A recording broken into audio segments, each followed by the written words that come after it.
Where were you at after the game? Like, what you do after the game that night? I think I went home. You went home? Okay. You know, just went home. Okay, you know, okay. I had a girlfriend, bro, at that Okay, house. So I was just chilling. Oh, you was chilling in the room? Okay. I had to see if she was good. Okay, that's what's up. Okay, that's good, bro. Okay, so you went to bed early that night. After the interviews and stuff? Yeah, okay. All right, that's good. I don't got to say no more after that. I was with you, bro. You over here trying to make a highlight. I was with him.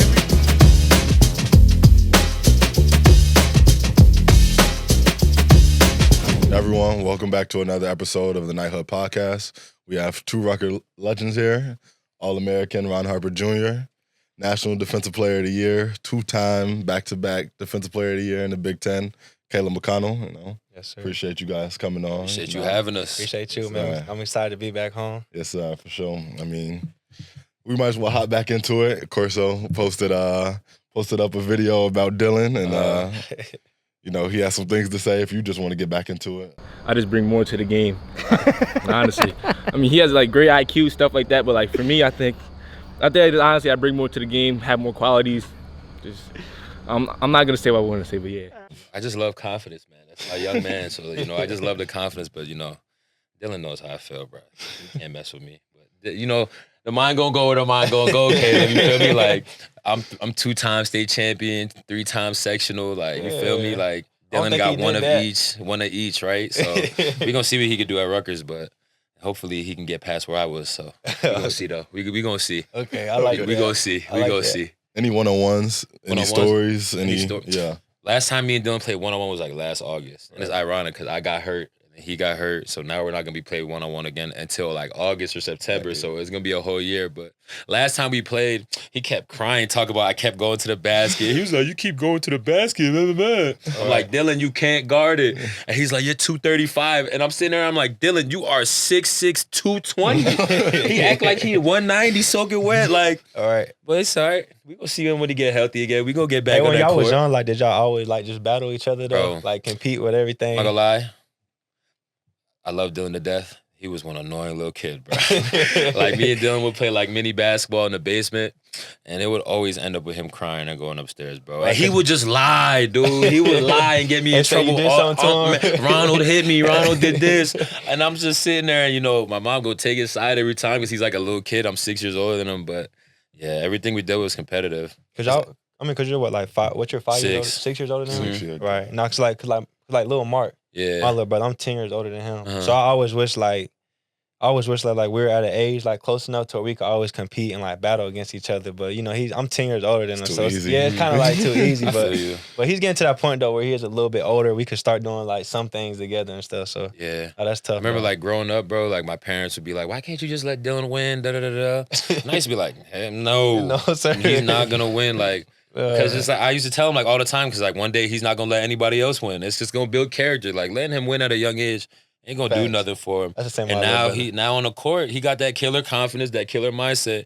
And I really do believe it was from me beating him up all them years. Hey, bro, you gotta beat him up as much as you can. Because now look, Dylan damn near as big as you now. Exactly. And I told him the day I come home and we're the same height, I'm gonna beat him up. I'm gonna beat him up. I said that to my little bro. As soon as you get taller than me, bro, it's over, beat him up. We gotta fight for sure. Over the years, y'all had some pretty good teams, of course, some tournament teams for sure. So with the team we got coming in right now to talk of the town, talk of Rutgers right now a little bit, who you think gonna win the 5? Y'all pick y'all 5 from throughout the year, Cliff, Miles, whoever. Y'all just solidify y'all 5 now, and then we could talk about. All right, you can go first. You can obviously go first. Who will win? Who's your 5? Pick your 5. Man, listen, I only got a 5. I gotta listen, like, cause we got a whole squad though. Oh God, like we got a whole squad. Dudes, we got a squad. So 13 deep. Nah, not even. We can even go 7, 8 deep, 6 deep. It don't matter however y'all want to do 6 it. Man. All right, 6. 6, man. Listen, we had some guys in here. I feel like our COVID year was probably one of our better years as far as just, you know, talent wise, and just like efficiency on both ends. Man, I got, you know, obviously me, Ron, Gio. I gotta throw Miles in there. Miles or Cliff at the big, man. That's tough. No, who at the big? You making him right? That's crazy. I gotta take Cliff. We gonna take Cliff just cause. And then man, I gotta go. Who should be throwing at the 4? Just even at that 4 spot. Quaz, you could put Quasi. We could put me Jacob at the 4 Young. and put JY at the 1. Jacob Young. Man, we had Montez. Man, we had some guys. I don't know. I can't pick a 5. I know my 6. Yeah, go ahead. I know my 6. I want to hear your 6. I can't. Me, Caleb, Gio, JY, Miles, and Tez. I like that. Like that 6 right there is like you can switch 1 through 4. Thanks. Anybody can bring the ball up off the rebound except the big. Yeah. And once Miles get in the half court, he's like he can be like a guard. He passed the ball so well. We used to run lob plays, bro. I swear, like I used to set the screen on the wing, roll.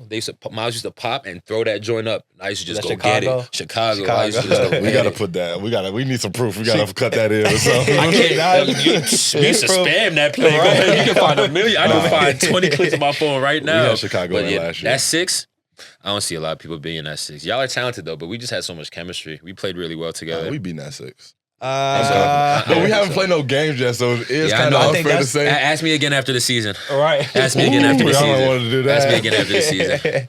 I would love to compete against like especially this team now that you guys have, especially like y'all being younger and stuff. Mm-hmm. I would definitely love to be able to just to see like, you know what I'm saying, just the comparisons and just being able just to like me, I like to just to get under y'all skin or something, just to see what y'all do. Oh yeah, like, me, I'm a talk trash. Yeah. Oh my God. We are younger, but it depends on the lineup you want to throw in there. But we got some older guys. Me, I'm just turned 22. You feel me? Right. Zach in there. You know, Big E, Tyson. So we got some older Team guys Unk, that can okay, get in Team there. Unk, right? We Yeah, got some Big older Unk. guys in there that compete. You know, we got the youngins, Dylan and Ace and Lathan and DG and the rest of the guys. But okay. I mean, it's only been the first week, so I can't. That's what I'm saying. I That's can't why I take said that ask for me us at too the end of much. the year. At the end of the year, I we'll can see. give you an honest answer. No, we'll see, man. Honest one. I'll give you an honest answer. I'm gonna keep it a buck. But I'd be a little like biased. for you though, like how you feel about this team, like coming in this year, like you said, you're an older guy, you've seen a lot of different teams, being at different schools. How do you feel about like not even just Dylan and Ace, like how do you feel about just the whole team? You know what I'm saying? No, definitely. I've talked about it a little bit when the media came to our practice, but the vibe and practice been amazing. Even though we had a little earlier practice, so it might have been a little low today, Right. but the vibe been crazy. Like everybody be coming in, working out every day, like from 7 to 7. Someone gonna be in the gym, and you just be like, okay, he working. Everyone talking, the younger guys talking, they trying to figure it out. Which is like last year we had a communication problem, like Right. when nobody like just not talking, and you just got to talk things through. So it's just been a lot of stuff that's just like okay, like. I like that, and I think we headed in the right direction. So That's what's up. as long man. as we keep building, I'm super excited for this year. You feel me? So That's what's up, it's bro. looking Already good. know. Hey man, when I pull up to the gym, they was like pick up at 6. I pulled up at like 5:55, thinking like it was sweet. Like you feel me? Like us. Like Right. when I used to try to set up pick up here, Caleb gonna be 20 minutes late. Yeah. JY gonna be 15 minutes late. Right. And everybody gonna be late. I'm just sitting in the gym looking dumb. YOLO. I walked in at 5:55. You was late a couple times though. No, He wasn't. I walked in at 5:55. I seen all of them like walk out the locker room as a team. I'm like, oh my God, like this is the. But I can see y'all love it and y'all want to get better and want to get better together, and that's what really makes a good team, especially now in the summer and stuff. Especially the summer. That's the thing. Like the summer, everybody come in energetic and you know all that. It's something new. So you happy to compete against whoever. But then once like injuries or maybe playing time discouraging or Exactly. that's what I'm a lot of stuff gets trying thrown to in there. exactly. It's a whole bunch of different variables we're gonna go through and see. But my focus is just trying to keep the morale up of the team and That's just what's up, make sure man. we keep moving in the right direction. As y'all said, I've been through college a little bit, and I remember being at Temple when you made the shot. I don't know what it's really called, but at the rec, when you made that shot, I just remember seeing it on my timeline. It was number one. I'm just like, and then just coming to Rutgers, that's full circle. But what was you feeling in the like? Just give me a whole debrief of that moment and break it down. That day was just a blur, bro. Like, cause I remember in the morning, like we had shoot around, and Gio hadn't played like the last like 4 or 5 games, and he was finally supposed to play, dude. And I walked in the shoot around, and he wasn't there, and then TJ comes to me, he's like, "Yeah, Slim." He's like, "You heard what happened to your man's?" I'm like, "Nah, where G at?" He got a 104 fever, he got the flu. Yeah, he said he was sick. Like, that was bro, crazy. like that, like it was just demoralizing because like I knew we needed this win because we had just taken some bad losses. Yeah. So we needed this one, and it was just like after that point, it was just like forget about it. Like let's just go out there. I told these guys before the game, I'm like, we don't got nothing to lose, bro. We playing with house money. Them Purdue sophomores they had a real good sophomore class that year, but their whole freshman year was COVID, so they ain't never really see like a away environment before. And it was the first time at Rutgers, and I'm telling you, First these time guys in are the rack. vulnerable. Like these guys are vulnerable. We can speed them up, and we can win this game. And I remember, bro, we down like 1 or 2, and we call my play, and Jaden Ivey all the way up his line, and this dude start going back door, and I threw the pass, and this dude stopped, bro. He stopped. He just stopped, bro, and he stopped, and I'm looking dumb. I'm like, yo, and this dude Caleb, like, he like, I ain't know what to check that. and then we forced a travel, and we called timeout again, and Coach Pike was like, my man, he was like, I call your play. He was like, you shoot the shot. He was like, you shoot the shot. And then I'm like, yeah, you're right, Pike. Like, my bad. I'm going to shoot it next time. And then we ran like this out of bounds play for me. And I remember how I just got to the paint. We're down 1. I got to the paint and I'm like pivoting. And I hear Caleb, he like, shoot it, Ron. And I just fade away and I shot it. And it went in. And then they called timeout, man. That last 2 minutes of the game was probably like 30 minutes. They called timeout again. And we in the huddle, and Coach Pike is talking about straight defense. He like, we not letting them score. He's like, we're gonna get the best. He's like, we're gonna get the best win in school history. Da da da da da. He was like, 1 stop and the game over, and we break huddle. And it's like, wait, before I gotta say this though, real quick. Before we break huddle though, Ron did say, Ron said, hey, he said, if they score, he said, give me the ball. He was like, I said, don't panic, bro. He said, give me the ball. He said, I'm gonna make the shot. Give me the ball. I'm gonna send us home, bro. Give me the ball. Because we had a young 5, and it was me, Caleb, Cliff, and Mawat. Nah, Paul wasn't in. Cliff and Mawat was what, sophomores? Yeah. And then we had Jalen Miller in, and he was a freshman, and we had no timeouts left. So I knew we couldn't get Paul back in the game if we didn't get a stop. So like we're like walking out there, and I'm like, bro, like if God forbid they score, let's get a stop first. But if they score, do not panic. Find me, get me the ball, bro. Just let me take care of it. And then I just remember just like dribbling up the court, and like that, it was like moving in slow motion, damn near. Let's talk about how easy they scored. They scored so easy. Yeah. I thought the game was over. I'm Trevion posted up, did that little shimmy. They scored so easy, bro. He did that little shimmy. I said, damn, the game's over. I got the ball, I'm dribbling up. I'm just dribbling. And like it was like Jaden Ivey on one side and then Ethan Morin on the other side. And I just split him with the Euro and I just threw it up. And I put it up and I'm like, oh yeah, that's swish. That's cat. That joint hit the rim hard and went in. I was like, oh my God. That's a million bro, thoughts. I just jumped up in the air, bro. I didn't know what to do. I threw my headband. And I didn't know at the time, but I threw my headband and like you could literally see in the video. And like Coach Illy, like, he just goes up and it just falls right in Coach Painter's hands. And he like gave it to the security guards. And then Julio was like, yo, Coach Painter gave me a headband. And he gave it to me back and I just threw it back in the crowd. Nah, that's wild. Well, shout out Coach Painter for that, man. Real stand-up guy. Got a lot of respect for that. But that night was crazy. Like, I was doing media in the rack until like that was near 12, bro. And it was just like, I was on SVP, on ESPN. I did all these interviews. And it was just like, we needed that win, bro. I say it to this day. Like, if we would have lost that game, the season would have fell apart. Thanks. Like, because we were already beating it down. That would have been the straw that broke the camel back. Especially losing like that. Yeah. Being in the game with that team all game. That would. Where were you at after the game? Like, what you do after the game that night? I think I went home. You went home? Okay. You know, you just went home. Okay, you know, I had a girlfriend, bro, at that house. I was just chilling. Oh, you was chilling in the room? In the, I had to see if she was good. Okay, that's what's up. Okay, that's good, bro. Okay, so you went to bed early that night. After the interviews and stuff, yeah, okay. All right, that's good. We don't got to say no more after that. I was with you, bro. You over here trying to get high. Like, I was with him. Like, and we had practice the next day. We played Seton Hall on like Sunday. And that game was on like a Thursday. Thursday. I was outside after. Forget it. Look, I had tutoring that the next night after Purdue at like 9. And so that night after we won, Miss Randy kept texting. She was like, please go to tutoring in the morning. Caleb Come on, went. Miss Randy. What are the odds that you think Caleb went? Do you think Caleb went? 100%. You know what's crazy? You know what's crazy? I went to my class the next morning. You wanted to go to class. Right. He wanted to go to class. I had missed that class like 5 times already. You know, I was getting attendance warnings. Miss Randy was on me. I was like, can't miss it. Hey, that's funny, man.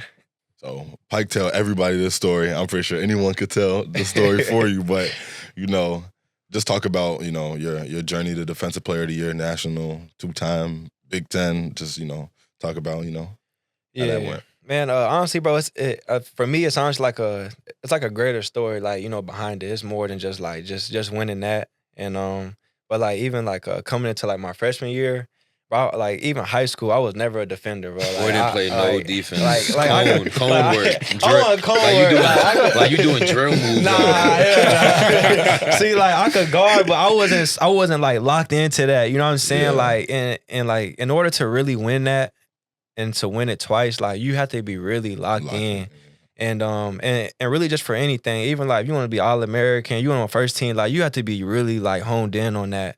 And even like when it comes to win the championship, bro. But like my freshman year, like when I came here, like I say, man, it was just all about like Geo, Rutgers. Rutgers sucks, so just trying to get it back, trying to get it back to a good program. And so like my freshman year, it went good. I was playing behind Gio, but like every day in practice, bro, I would go after Gio so hard, and we had like Jacob Young, we had Montez Mathis, and I would try to guard those guys as the best way I could, bro. Because like when I got here, I wasn't the most talented guy, like when I got here, but one thing I can say is like bro, I just worked, bro, and I wanted to, and like I took on the challenge of like being like behind like Montez and Jacob Young and Gio. So I think guarding those guys and even Ron, like those. I was about to say he just played me crazy. Nah, you too, bro, you too, like that. Nah, like, those other guys, but nah, man, just accepting the challenge, bro, of just like wanting to really guard those guys. And also, I think that's why we had so many arguments in practice because like everyone was going at it. You know what I'm saying? So I feel like we all made each other better. And then as I after freshman year, bro, I dealt with so many injuries in college too. And so I think also that like set me back. So came back better every time. Yeah. So like when I did come back, I always felt like I was behind. And then like when I did get like implemented back into like practice and things like that, I was always just trying to find something so like I could stay out on the floor. And Pico, one thing, like our freshman year, Pico always said, we need a defender. Everyone wants to shoot out the balls. We need a defender. We need someone that's going. So playing with all these talented guys like Ron, Gio, JY, Tez, Aquazi, like that was one way for me to stay out on the floor. And that's what it may sound cliche, but that's what I tell like younger guys, like you want to play, bro, like go defend someone, like go like even come here, like if it was a freshman here coming in and let's say like Dylan or you, like if I was Dylan, I would tell Dylan like go right at Jeremiah every day, like don't let Jeremiah get nothing off, like that's what I would tell him, and then that way you're gonna stay on the floor and then you start getting into your bag offensively and stuff like that. So I just give credit to Pico for continue to like believing in me, bro, like through all my injuries and stuff, and yeah, bro. So that's kind of just like. That's just kind of like the perseverance that I had to kind of go through just to, When was that like turning point for you when you was like, all right, I'm finna lock in on this defense? Like, yeah, you said you always came in and took the challenge, but when was you like, nah, this is my lane? So it was after junior year, matter of fact. So I had a good junior year. I had a good. He only played like 10 games junior year. He we lost 5 in a row, and then he came back. We won like 5, 6 in a row just off the rip. Yeah, like he was guard. He was hurt or he just wasn't hurt. playing? He was hurt. Oh, okay. And he was starting like. After like the first game we had one back with him, and he was just like guarding the best player, and he was just like creating so many problems. And I just remember like that year, like everybody was focused on offense, like because we all just wanted to shoot. And then Caleb kind of came back and like brought us back. He reeled us back in on defense and stuff. And it like kind of saved our season because we were letting it slip away. We were like COVID year for y'all. Yeah, we were like sophomore, junior year, because we had so many like people honestly that was just shooting the ball, like really just trying to get a bucket. And like mind you, like I was doing more than just defense. Obviously, offensively, like I could score, I could pass and shoot and do everything. But that junior year, like I said, I was doing anything. Sophomore, junior year, I was doing anything to stay out there just to play with those guys. Like okay, hit a shot here and there, get an assist. All right, like let me lock in. So the turning point was after junior year. It was a kid. Daryl Marcel, matter of fact, Daryl from Maryland. Mm-hmm. He won Defensive Player of the Year, right? So at the end of the year, I'm like, damn, that's crazy. That's what's up. So then I look at his stats and I look at mine. I'm like, hold on, these I'm like, bro, they're kind of similar, like, and I'm like, I wasn't even like locked in on that for real. So like that summer, bro, I remember on my exit meeting, I told Pico, I'm like, Pico, listen, next year I'm gonna win Defensive Player of the Year and we're gonna go back to the tournament. And like that year, bro, I was like, and I knew I was coming back playing with Ron and G and Paul. And I'm like, bro, like I'm about to go win Defensive Player of the Year. Like I think that's what's gonna really help this team, and that's what's gonna really, like boost me up and just make me overall better. So. Like that year, after junior year, I came back and I was like, yeah, like I'm about to win Defensive Player of the Year. Man, I wrote it down and everything. That year, bro, like that senior year, like my last year here, bro, like playing defense was like so easy. Like this dude's in every gap. Nah, He's that's protecting the rim. We was He's wild, closing man. out on shots. Like, he made life so easy for the rest of us. And we were like top 10 in defense all year. Yeah. Like, every year we were here. And like, basically every year we're here. We I think we cracked top 5 in we defense. just never man. had like that one guy that was going to sit and lock somebody down. And then like, Caleb came back junior year and really flipped that switch. And like, everybody knew who was guarding the best player. Yeah. All of us better be in our gap. All of us better be ready to help because he's not going to ask us to do too much. But when we were there, That's the best thing when you know you don't got to worry about the Man, best player. Like he exactly, got him. bro. Yeah, I'm we saying, good. like he would take care of all of that stuff. And then even like that game we played Purdue, I remember they put him on Sasha Stefanovic and they put me on Ivy. Yeah. I'm like, Bro, I'm sitting there, I'm like, what kind of matchup is this? And they're like, trust us. They're like, Sasha really initiates all the offense, does this, that, and the third.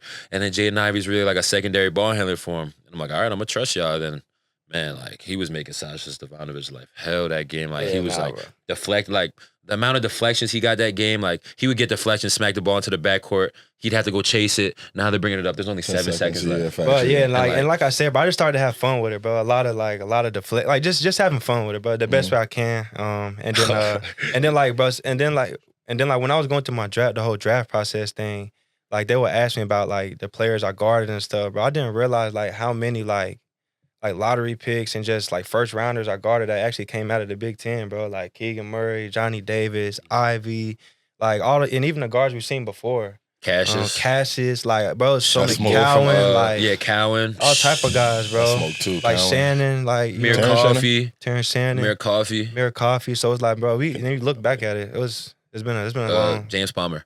Oh my God, I'm not gonna lie, he fried us, and it was like he had like. James Palmer, he played in the league for a little bit. No disrespectful if you Nah, James. He was nice. Freshman year, bro, we played them in the Big Ten tournament, and we were both not making any postseason, this, that, the third. But that's the worst game. Bro, they were all, their whole team was hurt. They're playing with like 4 scholarship dudes and 3 walk-ons.